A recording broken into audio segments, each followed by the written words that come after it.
Halt! Before this video gets started, Discord. Alrighty, let's get into pads, everybody. The kind that set up atmosphere. The kind that are just the lush, melodic layers below your whatever else is going on. That are just there to help set a tone, whether it be super wide or dark and dense. We got a lot of kinds of pads. Today, I'm gonna show you a few different ways that I make pads. I have 5 samples pulled into FL. So all of these samples come from my lovely Patreon. I'm gonna plug 2 things at the beginning of this video. What we're gonna do is we're gonna take every single one of these and we're just gonna, I'm out of focus again. There you go. So we're gonna go over like do's and don'ts more than like a definitive list of different ways to do it. First, let's start off with this sample that I have. It's a pretty cool sample, it's a cool melody, I wrote it. We're gonna toss it into a mixer track using our fancy Control L. I said Control... Because Control L for some reason isn't working, we're gonna do it this way, where I manually put it in. So we got the sample here in the mixer. Wow. But we wanna make it a pad instead of just a melody. We wanna make it like atmospheric. Okay, so a few different ways you can do it. You can do this with reverb. Wow, this is the simplest way ever to make a pad. Turn the wet all the way up on the reverb and turn your dry down, so it's just reverb. If you want, you can get rid of the bass, add a shit ton of decay. You can do your cuts however you want, make it huge.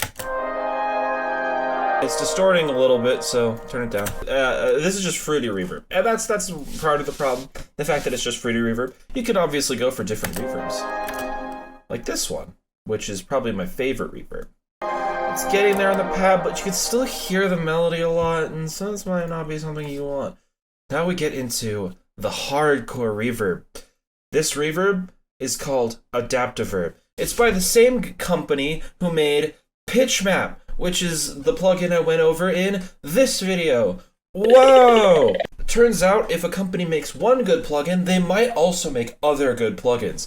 This reverb is fucking nuts. I like Valhalla Room for all of my other needs and necessities. Don't like it for making pads because it lets too much of the original sample come through. So Adaptiverb doesn't do that.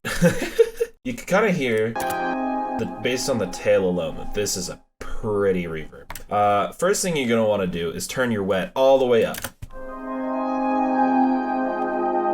There's always a bunch of different knobs you can twist. There's this richness knob here, there's this harmonic filtering, there's the input air, which adds a little bit of high end to it. You can turn down your output, of course. Here's your size, here's your dampening, here's your resynthesis versus the input, which is just the dry input versus how much Adaptiverb is resynthesizing it. And there's also the fine-tuning stuff where you can add other little parameters such as simplify.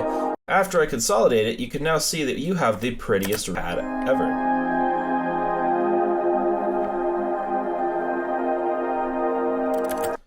Another thing I like to do with these kinds of things is reverse it, unless your pad is in chords, then it might kind of clash with some things.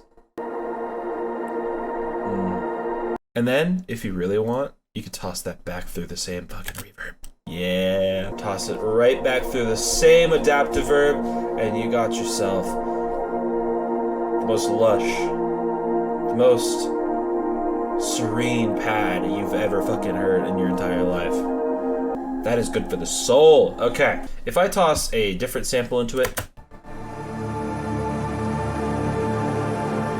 it sounds cool because Adaptiverb makes everything sound cool.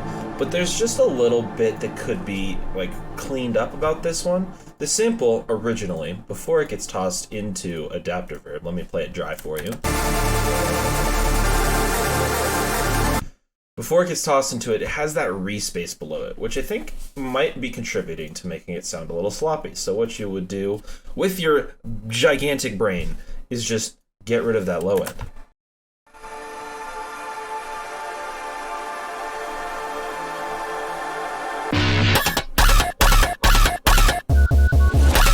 How about a sample that basically has no tonality at all? Maybe not, but another plugin Synaptic also made could help us with this problem. Ready? Bam! Explosions! PITCHMAP, the GOAT! You can go look at my tutorial on how I use PITCHMAP. And of course, because of that sub making everything all muddy, we could just cut that out. That's a pad that we got from this. In 2 plugins! Synaptic's kinda goated. Wow, who would have thunk it? Other things that are important when creating pads are texture. So, with things like this is a extremely lush pad, but it doesn't have all that much texture. So something you can do to add a little bit of texture is adding other plugins or other samples in a lot of cases. I would recommend samples before adding plugins, but if you just want to make it one thing, you can add plugins. RC20 for this, because of the vinyl crackle, goes a long way in adding just a little bit of texture. There's some resynthesis kinds of plugins that I would totally recommend for this. If you're in Ableton, go over to Eli Derp's channel and check out Eli Derp's Resynthesis Max for Live device. It sounds super cool on pads, and it'll add a few little touches of texture that I really like whenever I'm using Ableton. But since I'm using FL currently, I'm going to show you guys this little plugin called Ovox by Waves. So what I'm going to do is I'm going to take our pad, our output, duplicate it by routing it to this track as well, which routes to the output. So now we have 2 copies of this pad. One is dry, going straight to the output, and one is going into the 3rd channel, going straight into the output. So what I'm gonna do is I'm gonna find something cool. I'm gonna make sure to put it in the key of our, and then I'm going to lock it using this little lock here, into the key. You'll hear, it sounds nothing like our pad, but it's using the input from our pad and it's resynthesizing it.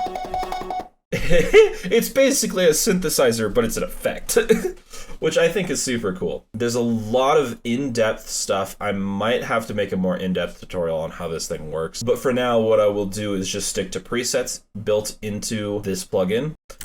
But the thing in Ovox is setting this to kind of be morphed with the pad sound by setting this synth instead of internal to track. Another plugin that's really cool for this is Crystallizer by Soundtoys. And the pitch tab is where we can get a lot of extra cool little textures. Sorry, my heart is getting all melty over this. The sound is super serene. And just to think, it all came from this thing here. Wow. This would even work on this. There it is. So pretty. And that's off the fucking bass loop. So yeah, I'm gonna put up some presets up on my Patreon. If you want to go follow my Patreon. I hope you guys learned something from this video, and I hope that something I said inspired you, and if you make something cool, do let me know. Make something dope out of this, I don't know. Bye-bye.